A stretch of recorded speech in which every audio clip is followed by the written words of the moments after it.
kupasrahkan diriku sepenuhnya pada saat ini kepada penguasa langit dan bumi. Kalau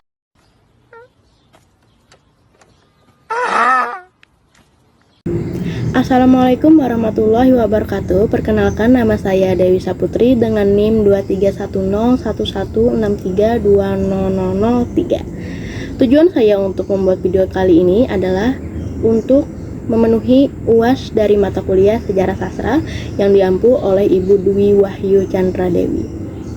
Di sini saya akan memaparkan tentang periode sejarah sastra yang dimana ada 7 pembahasan kali ini. Yang pertama ada Pujangga Baru angkatan 1945, angkatan 1966, lalu angkatan 1980-an, sastra tahun 2000-an, peristiwa penting sejarah sastra, dan yang terakhir ada fenomena sastra koran, sastra perempuan, dan sastra populer. Simak video selanjutnya.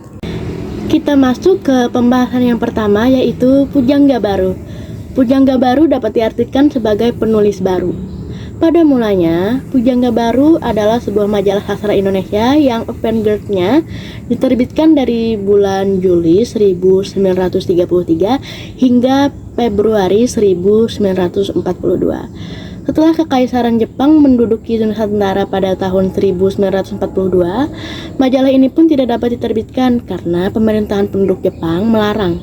Suatu majalah lain dengan judul Pujangga Baru diterbitkan dari tahun 1948 sampai 1945.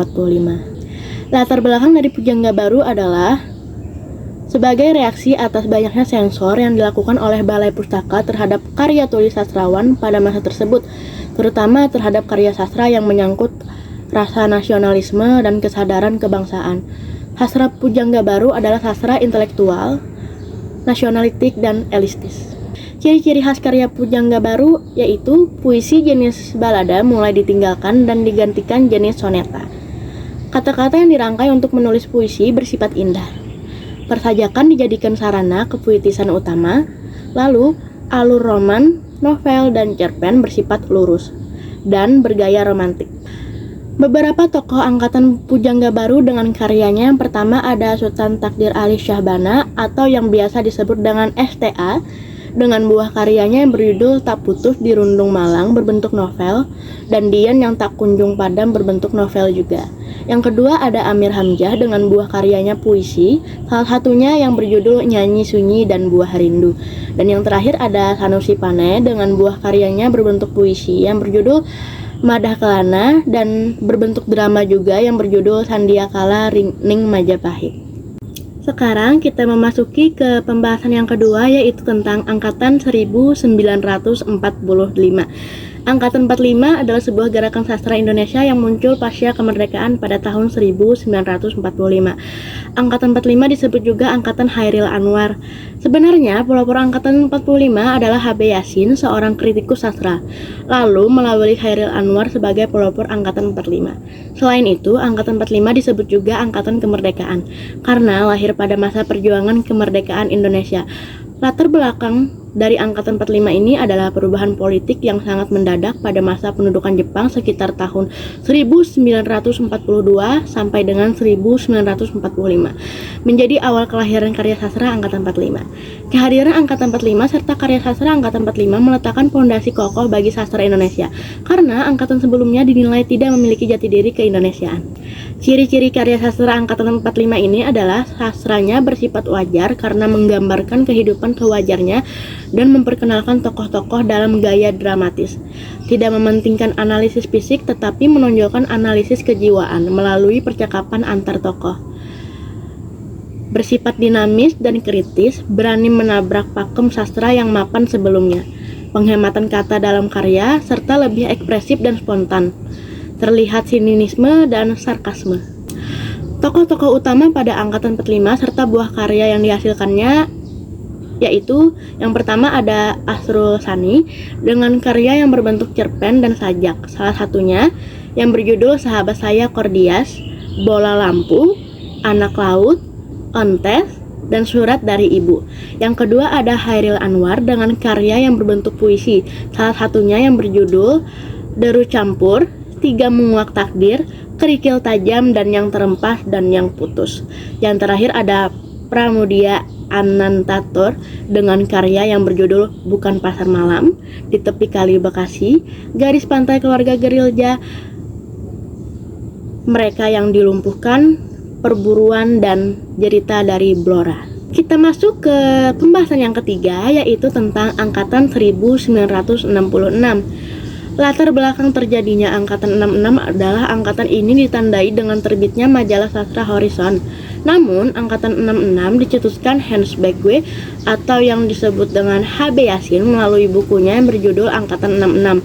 Angkatan ini lahir bersamaan dengan kondisi politik Indonesia yang tengah mengalami kekacauan akibat merajalelanya paham komunis, serta maraknya penyalahgunaan kekuasaan pada periode 1960 sampai dengan 1970 yang turut mengakibatkan polarisasi karya sastra pada masa itu.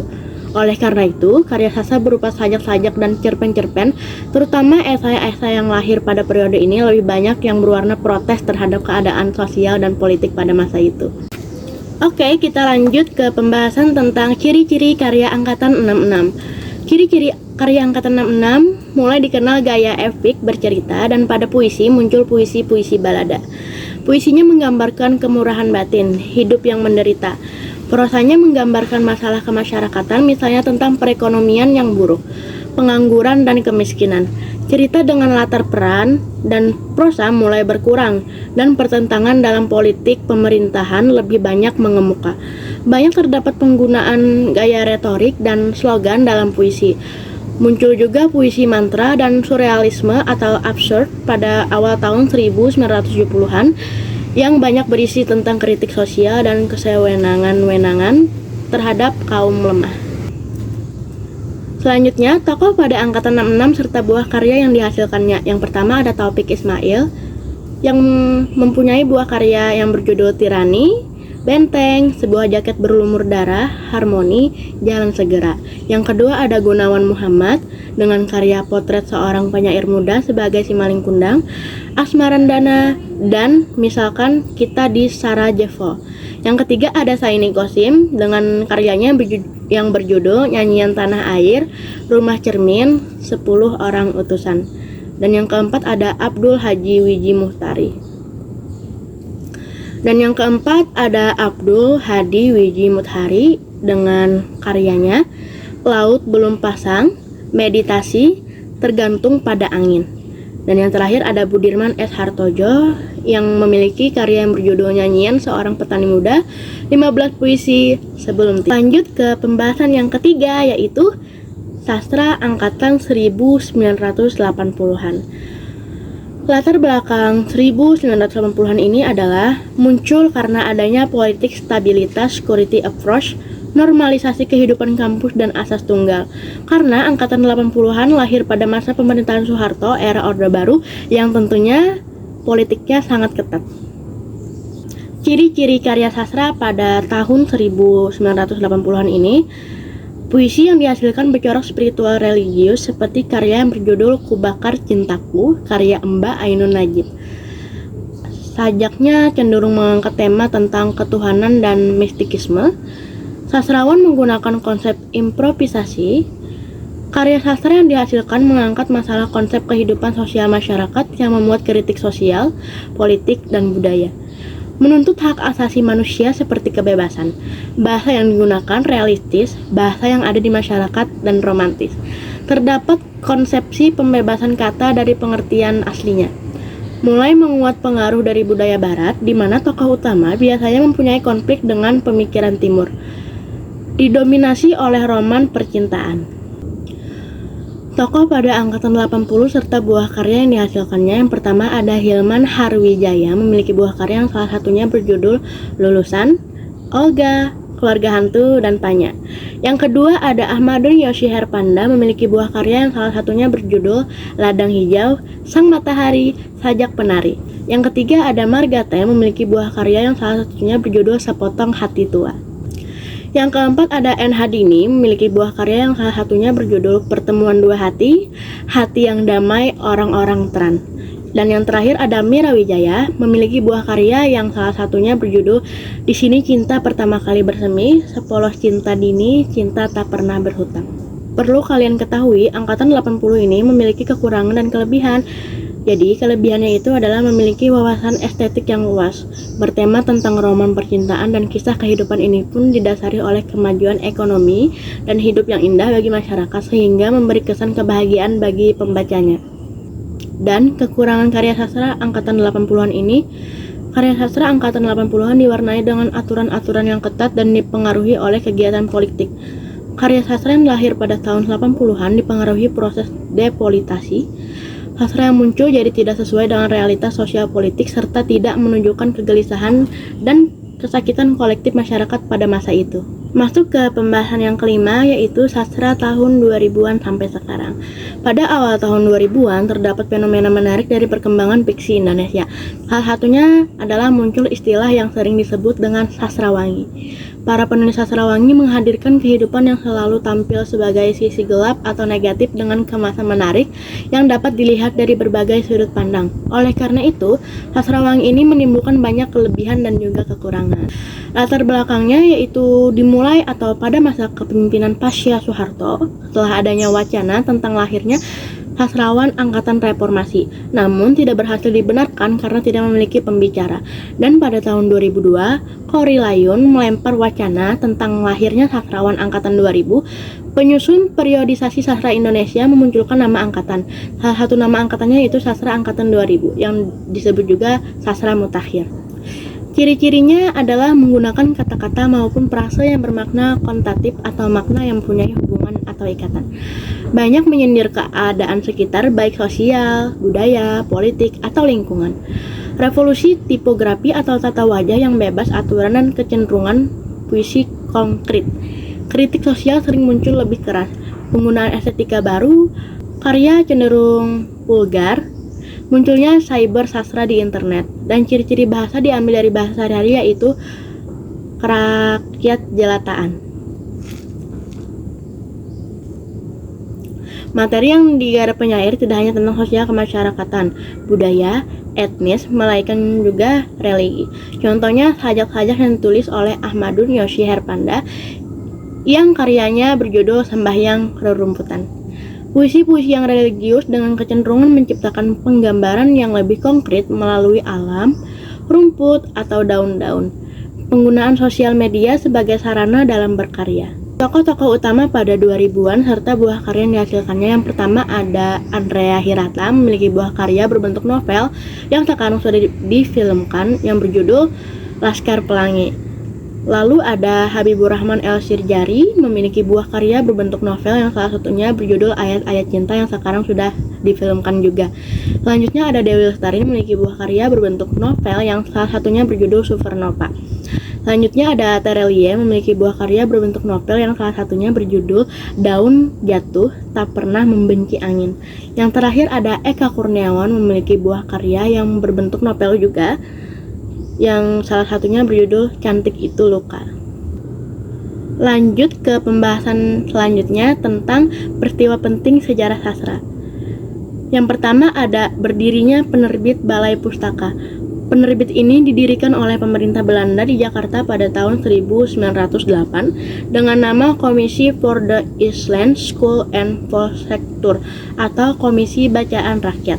Namanya diganti menjadi Kantor for the Volksculture pada tahun 1917 dan kemudian lebih dikenal dengan nama Balai Pustaka. Balai Pustaka lahir sebagai reaksi dari keresahan pemerintah Belanda terhadap banyaknya bacaan yang berkembang pada masyarakat. Balai Pustaka adalah angkatan yang sangat berpengaruh pada perkembangan perpustakaan baru, terutama yang tertulis dengan huruf Latin. Selanjutnya ada kelahiran dan konsepsi estetik Angkatan 45. Angkatan 45 lahir pada masa peralihan bangsa, yaitu dari masa penjajahan Jepang menuju kemerdekaan.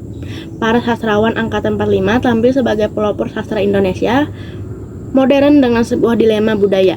Kelahiran dan konsepsi estetik Angkatan 45 tercermin dalam karya-karya sastra yang dihasilkan pada masa itu yang merupakan hasil dari perubahan politik yang mendadak pada masa pendudukan Jepang dan masa revolusi di Indonesia. Selanjutnya muncul istilah Angkatan 66. Tahun 1966 muncul istilah Angkatan 66 yang menandai peristiwa penting dalam bidang sastra. Angkatan 66 memiliki cita-cita untuk melakukan pemurnian pelaksanaan Pancasila dan melaksanakan ide-ide yang terkandung di dalamnya. Angkatan ini bersamaan dengan kondisi politik Indonesia yang mengalami kekacauan akibat merajalelanya paham komunis serta maraknya penyalahgunaan kekuasaan pada periode 1960 sampai dengan 1970 yang mengakibatkan polarisasi karya sastra pada masa itu. Lanjut, Manifest Kebudayaan. Munculnya Manifest Kebudayaan ini menjadi peristiwa penting dalam bidang sastra. Manifest Kebudayaan adalah sebuah deklarasi yang dibuat oleh sekelompok penulis dan intelektual Indonesia pada akhir tahun 1963 yang mengusung humanisme universal. Manifesto Kebudayaan mengutamakan bentuk kesenian yang mengabdi pada kepentingan rakyat. Manifest ini lahir sebagai respon terhadap dominasi dan tekanan dari golongan kiri yang beraliran realisme sosial yang dipraktekkan oleh seniman yang terhimpun dalam lembaga kebudayaan rakyat atau juga yang bisa disebut dengan lekra.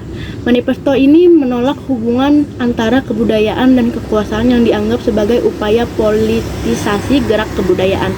Manifesto Kebudayaan dipublikasikan lewat surat kabar berita Republik dan majalah sastra pada tahun 1963. Oke, selanjutnya kita lanjut pada pembahasan majalah Pujangga Baru. Angkatan Pujangga Baru adalah gerakan sastra yang muncul pada tahun 1933 di Indonesia. Angkatan ini dikenal sebagai sastra intelektual, nasionalistik, dan elitis serta dianggap sebagai bapak sastra modern Indonesia. Peran Angkatan Pujangga Baru dalam sejarah sastra Indonesia sangat signifikan.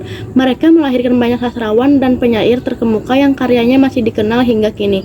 Karya sastra pada angkatan ini mulai menyinggung masalah nasionalisme, kesadaran berbangsa, emansipasi, dan politik, hingga memberikan kontribusi penting dalam pengembangan sastra Indonesia.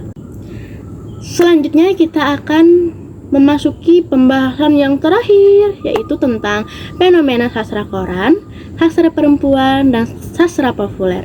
Masuk ke pembahasan yang pertama, yaitu tentang sastra koran. Sastra koran adalah sebutan untuk karya sastra seperti puisi, cerpen, dongeng, dan sebagainya yang diterbitkan di media koran. Publikasi karya sastra melalui koran sudah sangat lama terjadi di Indonesia. Hampir semua sastrawan Indonesia memanfaatkan koran sebagai media untuk mengiklankan karya dan nama mereka kepada publik. Peran sastra koran bagi penulis adalah membuka jalan bagi para penulis untuk lebih bersemangat menuangkan ide-ide imajinasinya. Hal itu tentu didorong oleh keinginan agar karyanya bisa dinikmati oleh para pembaca. Salah satu karya sastra koran yaitu Jatuh dari Cinta karya Beni Arnas yang dipublis ke Bandung Grafindo tahun 2011. Selanjutnya ada Satu Hari Bukan di Hari Minggu karya Yeti A.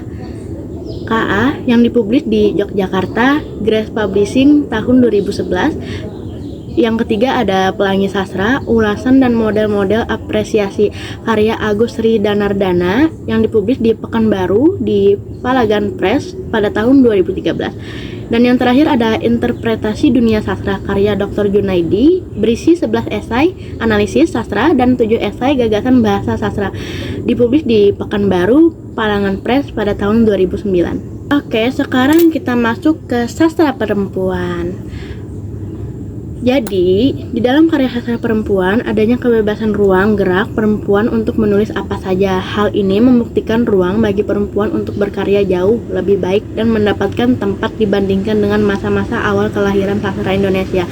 Fenomena sastra perempuan adalah para feminis dan pejuang emansipasi perempuan ingin mendudukan eksistensi perempuan dalam kesetaraan gender, sehingga saat ini sastra tidak hanya digeluti oleh kaum lelaki dengan ideologi patriarkinya dan perempuan tidak lagi sekadar menjadi pemeran dalam karya sastra tetapi juga turut memberikan pengaruh besar dalam dunia sastra dengan pemikiran yang lebih dinamis. Wanita yang dulu dipandang sebelah mata dan hanya dijadikan sebagai objek semata kini menjadi pelaku perubahan. Karya dan tokoh sastra perempuan salah satunya ada Ayu Utami dengan buah karya yang berjudul Saman dalam bentuk novel. Terus ada Dewi Lestari dengan buah karya yang berjudul Supernova dalam bentuk novel juga. Ada N. Hadini dengan buah karya yang berjudul Merdeka dan Merah Putih. Terus ada Leila S. Chudori dengan buah karya yang berjudul Pesan Sebatang Pohon Pisang dalam bentuk cerpen. Dan yang terakhir ada Jenar Maesa Ayu dengan buah karya yang berjudul Lintah dalam bentuk cerpen. Oke, kita lanjut ke pembahasan sastra populer. Sastra populer adalah karya sastra yang cenderung menggunakan bahasa sehari-hari di kalangan remaja. Karya ini sering disebut karya pop. Sastra populer merupakan bentuk-bentuk sastra yang mempunyai akar pada kebutuhan cara berpikir, pengetahuan, problema, dan selera orang-orang kebanyakan. Sastra populer juga memiliki sifat yang lebih mudah dibaca dan dipahami karena hanya menyampaikan jalan cerita semata, sehingga yang terlihat hanya masalah itu-itu saja. Sastra populer ini tidak dapat dipisahkan dengan kebudayaan populer, karena sastra populer terlahir dengan rasa semangat kebudayaan populer. Salah satu karya sastra populer yang banyak disukai dan dinikmati oleh masyarakat adalah novel Laskar Pelangi. Laskar Pelangi merupakan karya sastra pertama dari Andrea Hirata. Berikut ada karya sastra populer Indonesia. Yang pertama ada Siti Nurbaya oleh Marah Rusli, terbit pada tahun 1922. Yang kedua ada roman Tenggelamnya Kapal Panderwick oleh Hamka, terbit pada 1938. Yang ketiga ada novel Laskar Pelangi oleh Andrea Hirata. Yang keempat ada puisi Malu Aku Jadi Orang Indonesia oleh Taufik Ismail. Yang kelima ada puisi Hujan Bulan Juni oleh Sapardi Djoko Darmono. Yang keenam ada novel Ayat-Ayat Cinta oleh Habibur Rahman El Siraji. Habis sudah pembahasan kita kali ini. Kurang lebihnya mohon maaf karena saya juga manusia. Saya hanya bisa menjelaskan sebisa saya. Assalamualaikum ya. Wassalamualaikum bro. Assalamualaikum warahmatullahi wabarakatuh. Bye bye. Thanks for watching.